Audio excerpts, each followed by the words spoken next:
말씀으로 말세 엘리야의 사역이라는 제목을 가지고 아주 중요한 말씀을 오늘 나누게 됩니다. 먼저 본문 말씀인 구약의 맨 마지막 성경인 말라기서 4장 4절부터 6절 말씀을 봅니다. 너희는 내가 호렙에서 온 이스라엘을 위하여 내 종 모세에게 명한 법 곧 율례와 법도를 기억하라. 보라, 여호와의 크고 두려운 날이 이르기 전에 내가 선지 엘리야를 너희에게 보내리니 그가 아비의 마음을 자녀에게로 돌이키게 하고 자녀들의 마음을 그들의 아비에게로 돌이키게 하리라. 돌이키지 아니하면 두렵건대 내가 와서 저주로 그 땅을 칠까 하노라 하시니라. 네.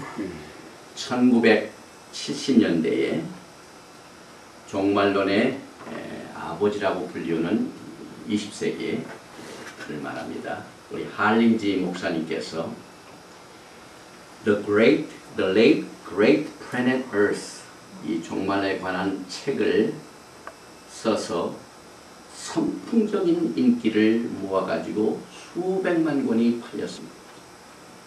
그때부터 미국의 복음주의 교회가 종말 메시지에 눈이 뜨이기 시작을 했습니다.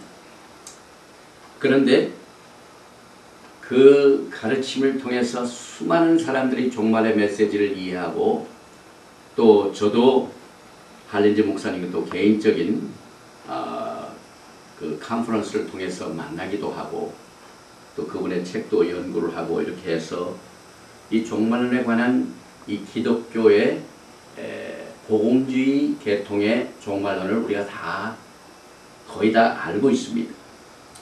그런데 우리가 지금 공부하고 있는 히브리 관점에서 본 종말론하고는 차이가 있는 것을 우리가 오늘 공부를 하게 됩니다. 복음주의 기독교의 종말론은 토라를 바탕으로 한 종말론은 아닙니다. 예수와를 나의 구세주로 믿고 다시 오실 예수님을 맞이하기 위하여 토라에 밝혀진 하나님의 말씀을 따르는 것이 그 종말론의 바탕이 아닙니다. 이 점에서 크게 다릅니다. 특별히 이 절기에 관한 이 토라의 가르침은 굉장히 강합니다. 그러나 이 복음주의 기독교 계통의 종말론은 철저하게 이 절기를 지키는 것에 대해서는 가르치지 않습니다. 또 예수님의 지상재림 전에 흩어진 12지파 크게 나누어서 이스라엘 집과 유다의 집이 하나로 통일되는 이와 같은 예수님의 집중적인 가르침이 배제되고 있습니다. 그저 이스라엘이 회복될 것이다 라고 아주 퍼지하게 막연하게 이스라엘이 곧으로 돌아온다는 것은 가르치지만은 우리가 그동안 여러 번에 걸쳐서 예수님께서 무엇 때문에 십자가에 돌아가셨고 이스라엘의 집과 유다의 집에 관한 이 가르침이 이 종말론의 바탕을 이루고 있는 것에서 상당히 거리가 있습니다. 또 말세에 야곱과 에서의 투쟁을 종말과 재림의 징조로 가르치지 않습니다. 성경을 보면 이 말세에 특별히 토라를 통해서는 에서와 야곱의 심한 투쟁을 가르치고 있고 이번에 히브리 뿌리의 관점에서 본 종말론의 메시지 중에서 특별히 제가 이 말세에 에서와 또 야곱의 투쟁에 관한 것을 따로 공부를 합니다. 얼마만큼 이것이 광범위한지 우리가 따로 공부를 해야 되지만은 이 기독교 계통의 종말론에서는 이것이 배제되고 있습니다. 그러나 에레미야 선지자, 이사야 선지자, 또 에스겔 선지자는 이것을 가르치고 있습니다.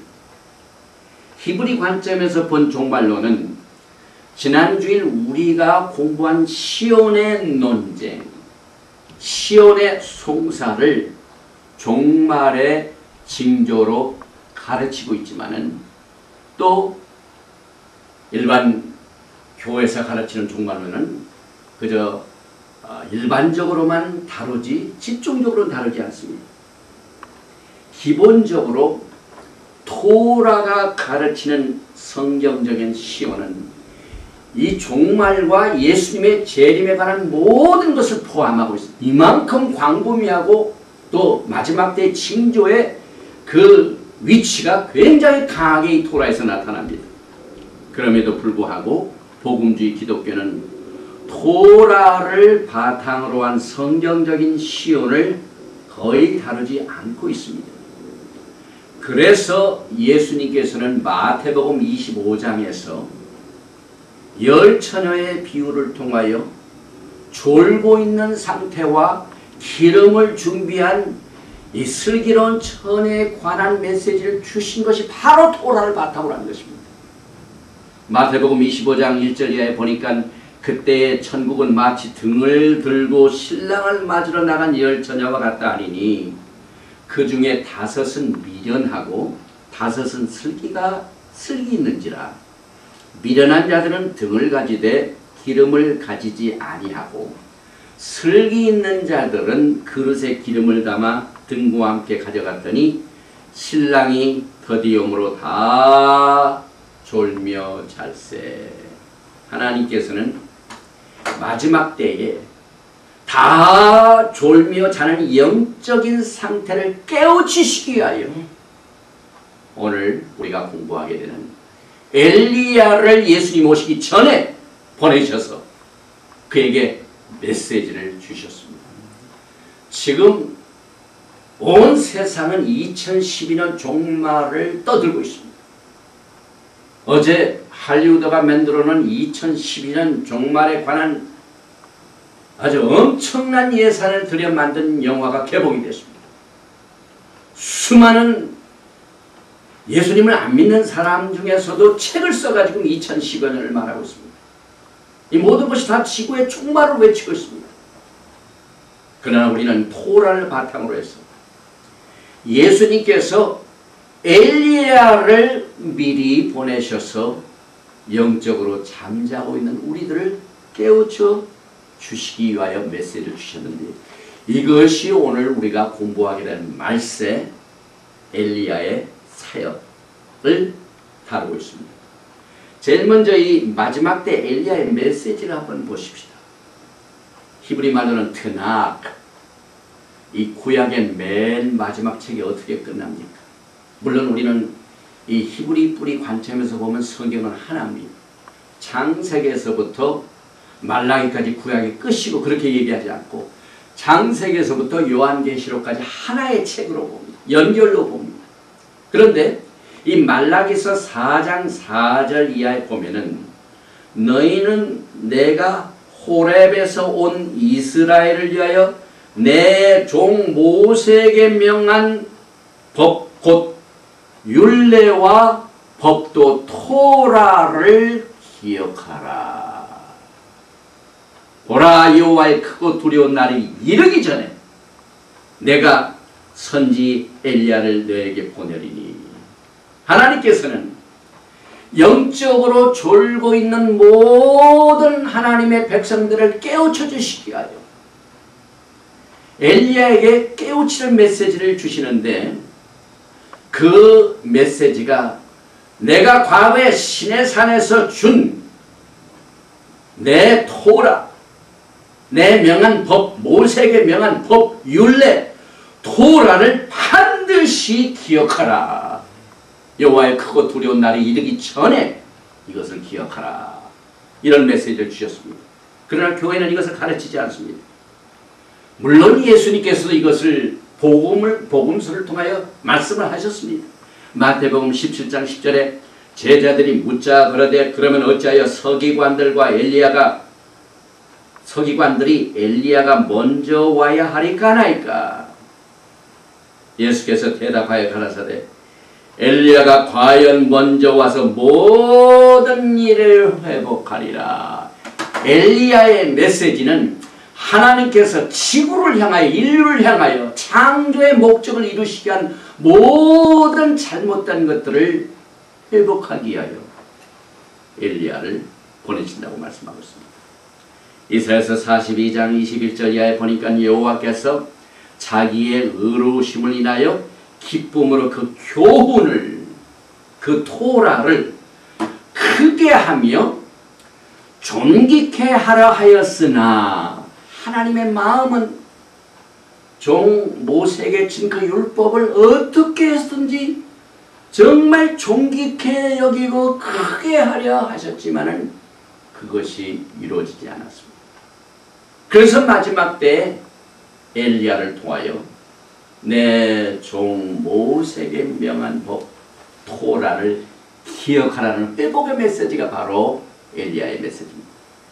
이사야서 42장 22절에 계속해서 이 백성이 도적 맞으며 탈취를 당하며 다 굴 속에 잡히며 옥에 갇히도다. 무엇을 도적 맞았다고요? 무엇을 탈취당했다고요? 하나님이 토라를 통하여 이스라엘 백성들과 온 세상에 예수를 믿는 모든 사람들에게 주신 엄청난 축복을 주셨건만 도적을 당했습니다. 탈취를 당했습니다.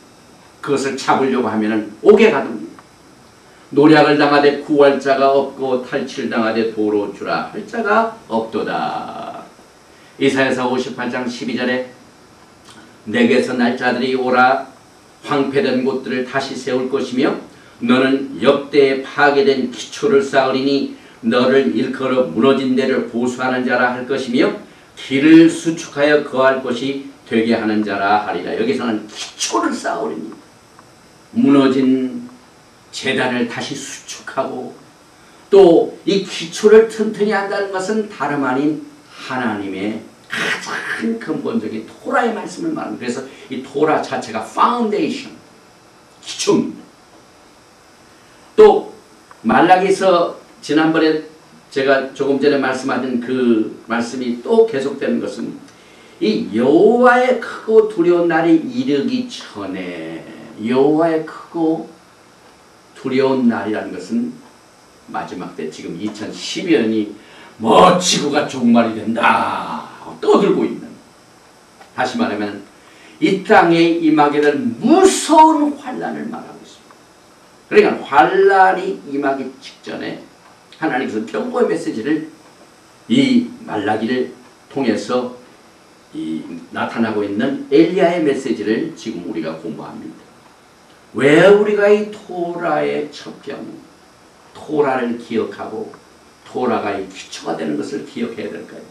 그 이유는 토라는 하나님께로 가게 되는 의의 가장 기본적인 첩경입니다. 시편 119편 34절과 35절에 나로 깨닫게 하소서 내가 주의 법을 준행하며 전심으로 지키리이다. 나로 주의 계명의 첩경으로 행케 하소서 내가 이를 즐거워함이니이다. 시편 119편 105절에 주의 말씀은 내 발의 등이요 내 길의 빛이니이다.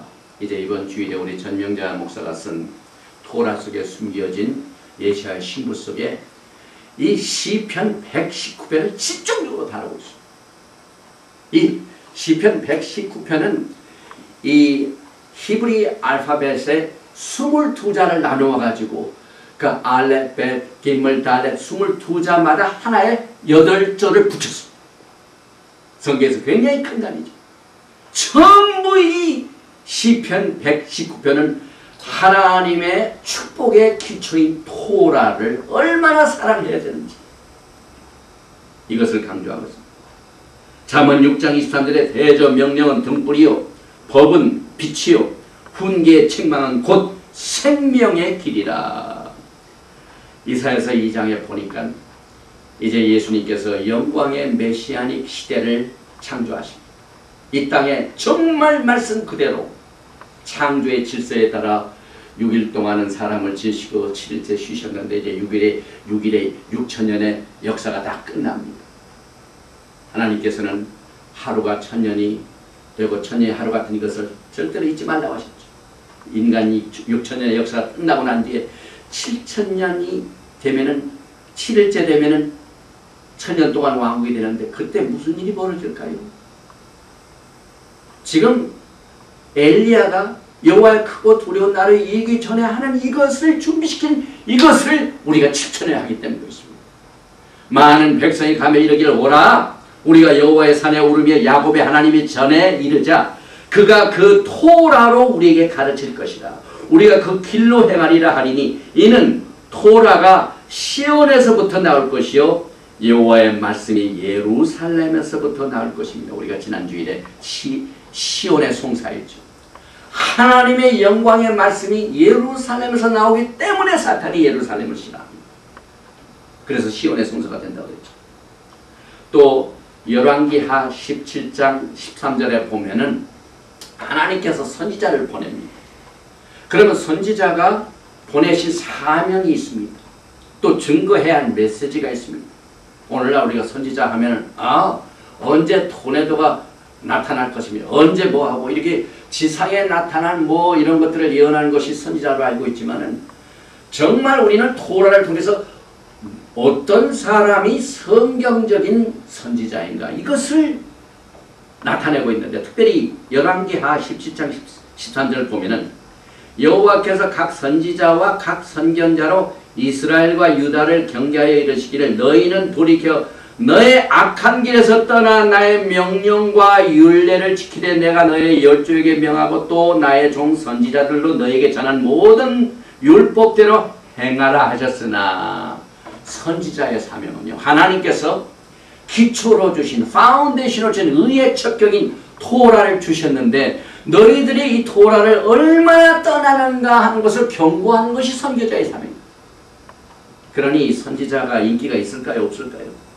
내가 하는 일에 칭찬과 하여튼 최고라고 하는 것을 즐겨드는 이 마지막 세대에 하나님의 토라의 잣대로 당신들이 얼마나 토라에서 떠나는가 하는 선지자가 와서 그 얘기를 하면 그 메시지가 환영을 받을까요? 안 받을까요? 환영을 받을 리가 없지요. 그러나 성경적인 선지자는 이것을 위하여 부르심을 받았습니다. 스가랴서 7장 11절 12절에 그들이 청종하기를 싫어하여 등으로 향하며 듣지 아니하려고 귀를 막으며 그 마음을 금강석 같게 하여 율법과 만군의 여호와가 신으로 이전 선지자를 빙자하여 전한 말을 듣지 아니하므로 큰 노가 나 만군의 여호와께로서 나왔도다. 이 성경은 참 사람이 얼마나 듣기 싫어하면 그냥 안 들으면 되지. 막 귀를 막 막고요. 마음에 그 토라가 떨어질 것을 두려워해가지고 그 마음을 막 금강석같이 굳게 했다. 이게 얼마나 강한 메시지입니까? 참 하나님께서 그 토라를 참 존귀 여기고 의로 여기려고 하였지만 사람들이 no thank you. 그 마음이 얼마나 완악했든지 그 마음이 금강석같이 됐다. 이건 보통 표현이 아닙니다. 이것이 마지막 세대의 현상입니다. 이사야서 40장 3절에 보니 외치는 자의 소리여 가로되 너희는 광야에서 여호와의 길을 예비하라 사막에서 우리 하나님의 대로를 평탄케 하라. 엘리야의 메시지는 예수님께서 재림하시기 전에 예수님의 오실 대로를 예비하는 메시지인 것입니다. 이래서 히브리 뿌리 관점에서 종말론에 엘리야의 메시지는 휘중한 역할을 하고 있습니다. 시편 119편 1절에 보면 행이 완전하여 여호와의 법에 행하는 자가 복이 있으며 우리 모두가 다 마지막 때 주님께서 오시기 직전에 복 있는 자가 되어야만 됩니다. 엘리야는 사명을 받아가지고 아합왕을 찾아갑니다. 그래서 아합왕이 지금 토라를 얼마나 멀리하고 떠나는가를 경고를 합니다. 열왕기상 18장 1절에 많은 날을 지내고 제3년에 여호와의 말씀이 엘리야에게 임하여 가라사대 너는 가서 아합에게 보이라. 내가 비를 지면에 내리라. 열왕기상 18장 17절과 18절 말씀을 보면 엘리야를 볼 때에 저에게 이르되 이스라엘을 괴롭게 하는 자여 내냐? 저가 대답하되 내가 이스라엘을 괴롭게 하는 것이 아니라 당신과 당신의 아비의 집이 괴롭게 하였으니 이는 여호와의 명령을 버렸고 당신이 바알들을 쫓았습니다. 이것이 엘리야가 아합 왕에게 가서 말을 했더니 아합 왕이 그 토라를 떠난 것을 지적했더니 내가 나를 괴롭게 하는 자라 이렇게 봅니다. 그러니까 엘리야가 내가 당신을 괴롭게 하느니라 당신이 여호와의 명령을 버렸고 바알신을 섬겼다고 경고를 했습니다. 그러니 그 엘리야의 인기라는 것은 있을 수가 없죠. 열왕기 17장 27절과 28절에 아수르 왕이 명하여 가라되 너희는 그곳에서 사로잡아 온 제사장 하나를 그곳으로 데려가되 저로 그곳에 가서 거하며 그 땅 신의 법으로 무리에게 가르치게 하라. 이에 사마리아에서 사로잡혀간 제사장 중 하나가 와서 베델에 거하여 백성에게 어떻게 여호와 경외할 것을 가르쳤더라. 이것은 과거 이스라엘 민족들이 얼마나 하나님께서 명령하신 토라의 말씀, 특별히 하나님을 경외하고 제사를 드리는 그 기초에서 떠났는가를 여기에서 우리가 보게 되는데요. 이스라엘 백성들이 하나님은 경외를 합니다. 그러나 문제가 있습니다. 하나님이 지시하신 기초대로 하나님을 섬기는 것이 아니고 하나님을 예배하는 것이 아니라 자기 스타일로 예배를 드립니다. 그래서 다른 신도 절하고 하나님도 경외하고 이것이 그때 이 엘리야가